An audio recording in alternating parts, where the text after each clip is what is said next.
Mendoakan orang-orang yang sudah meninggal, sebuah praktek penujuman yang dilarang oleh kitab suci atau sebuah karya amal kasih yang diperintahkan Tuhan.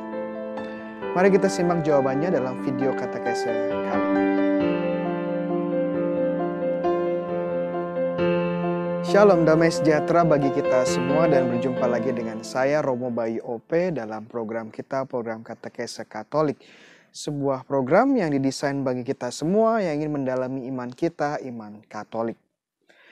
Berdoa bagi kerabat-kerabat kita yang sudah meninggal sebenarnya bukan hal yang asing dalam berbagai budaya dan agama. Gereja Katolik juga tidak sendirian dalam mendoakan jiwa-jiwa yang sudah meninggal dunia.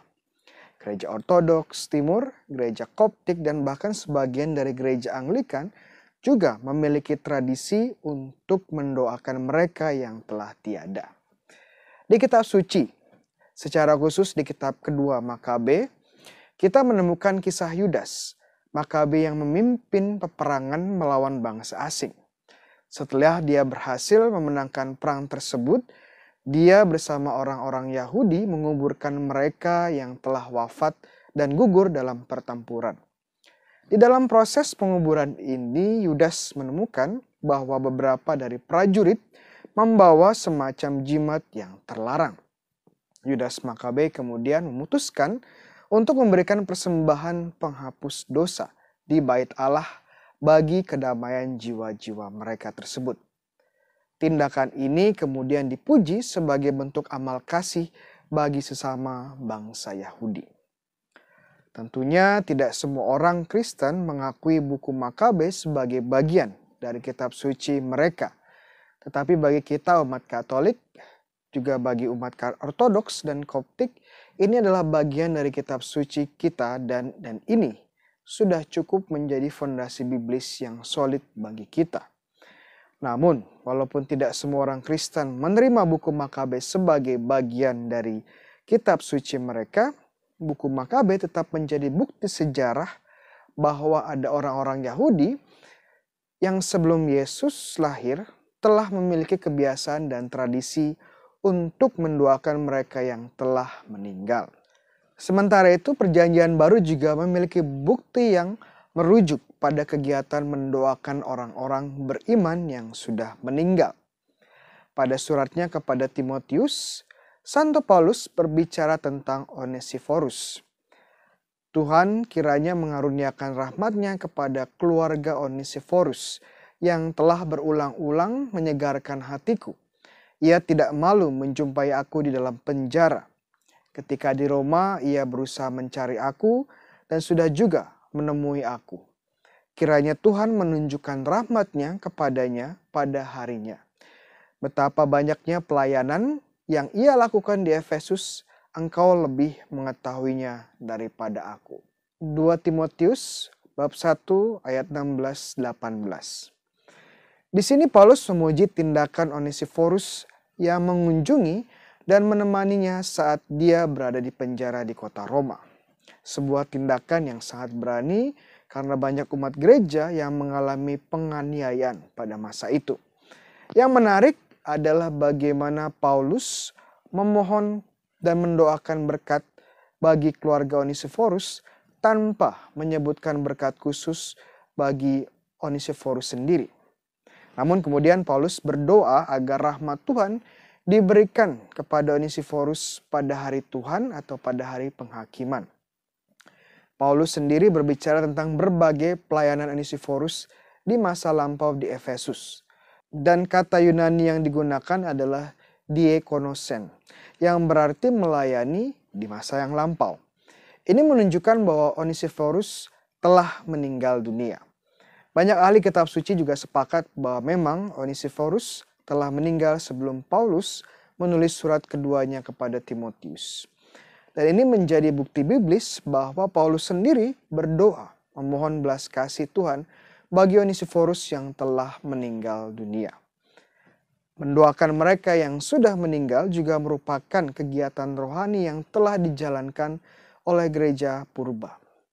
Sebagai contoh, kata-kata Santa Perpetua yang ditulis dalam kisah kemartirannya bersama Santa Felicitas sekitar tahun 200, menyatakan, Dinokrates yang telah menjadi saudara saya dalam daging 7 tahun lalu meninggal dengan menyedihkan karena penyakit. Baginya saya telah berdoa dan saya tahu bahwa saudara laki-laki saya ini sedang menderita. Tetapi saya percaya bahwa doa saya akan membawa pertolongan pada penderitaannya. Dan saya berdoa untuknya setiap hari. Sementara itu, Tertullian dari Kartage juga menulis pada tahun 211 Masehi bahwa bentuk terbaik dalam mendoakan orang-orang yang sudah meninggal adalah Ekaristi. Kami persembahkan kurban Ekaristi untuk orang meninggal pada hari peringatan mereka, tanggal kematian, kelahiran mereka dalam kehidupan kekal. Namun perlu kita ingat bahwa mendoakan saudara kita yang sudah meninggal ini sangat berbeda dengan praktek nekromansi atau yang sering dikenal sebagai penujuman, yakni sebuah praktik perdukunan yang memanggil arwah orang yang sudah meninggal, berkomunikasi dengannya untuk memprediksikan masa depan dan untuk mendapatkan keuntungan pribadi yang bersifat duniawi. Praktek penujuman ini dilarang oleh kitab suci secara khusus di Ulangan 18 ayat 10-11 dan Yeremia 29 ayat 8. Begitu juga gereja Katolik melarang dengan tegas praktek-praktek seperti ini. Di dalam katekismus tertulis, segala macam ramalan harus ditolak. Pergunakan setan dan roh jahat, pemanggilan arwah atau tindakan-tindakan lain yang tentangnya orang berpendapat tanpa alasan, seakan-akan mereka mendapat pembuka tabir masa depan di balik horoskop, astrologi, membaca tangan, penafsiran pratanda dan orakel, petunjuk gaib, paranormal dan menanyai medium, terselubung kehendak supaya berkuasa atas waktu, sejarah, dan akhirnya atas manusia. Demikian pula keinginan menarik perhatian kekuatan-kekuatan gaib. Ini bertentangan dengan penghormatan dalam rasa takwa yang penuh kasih yang hanya kita berikan kepada Allah. KGK 2116. Kita diingatkan bahwa alasan sebenarnya kita berdoa bagi saudara-saudara kita yang sudah meninggal adalah agar mereka yang masih dimurnikan di api penyucian dapat mendapatkan pengampunan dari siksa temporal mereka dan terbebas dari kelekatan terhadap dosa. Jadi doa bagi saudara-saudari kita yang meninggal menjadi sebuah bentuk amal kasih yang adalah perintah Tuhan sendiri agar kita saling mengasihi. Ingat, kita sejatinya berdoa kepada Allah Tritunggal Maha Kudus bagi mereka yang telah meninggal. Dan ini sama seperti saat kita juga berdoa bagi saudara-saudari kita yang masih hidup di dunia. Tentunya tindakan amal kasih mendoakan mereka yang meninggal tidak bisa dipisahkan dari dogma tentang api penyucian. Ingin tahu lebih jauh tentang api penyucian, bisa dicek di link di atas ini. Bentuk doa apa saja yang bisa kita persembahkan kepada jiwa-jiwa di api penyucian? Tentunya yang paling utama adalah Ekaristi.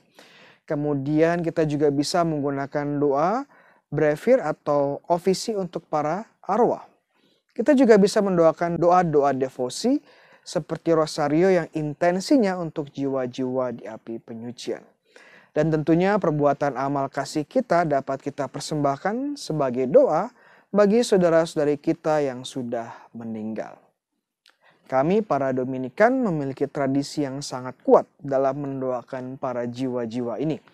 Sebagai contoh, kami mendoakan Mazmur 130 pada saat doa malam setiap hari.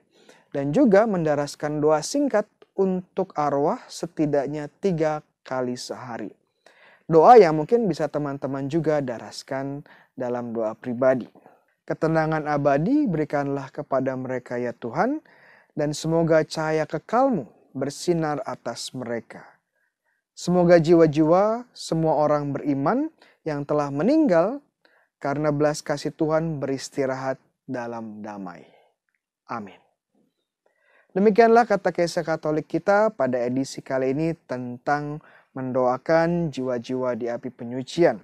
Bagi teman-teman yang merasa bahwa katekese ini berguna, jangan lupa untuk di-share dan juga jangan lupa untuk subscribe YouTube channel ini dan jangan lupa bunyikan loncengnya agar mendapatkan katekese-katekese berikutnya.